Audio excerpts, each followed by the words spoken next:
গতকালের লাঞ্চ থালিটাই আজ তোমাদের সাথে শেয়ার করছি। যেহেতু গতকাল রবিবার ছিল, তো সেজন্য লাঞ্চ থালিটা একটু স্পেশালি ছিল। তো চলো লাঞ্চে কি কি করেছিলাম সেটাই তোমাদের সাথে একটু ছোট্ট করে শেয়ার করে ফেলি।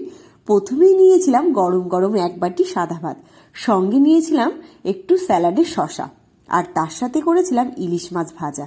তো ইলিশ মাছের বড় একটা পিস, সঙ্গে একটু কাঁচা লঙ্কা আর মাছ ভাজা তেল। এটা কিন্তু বেশ ভালো লাগে গরম ভাতের সাথে খেতে।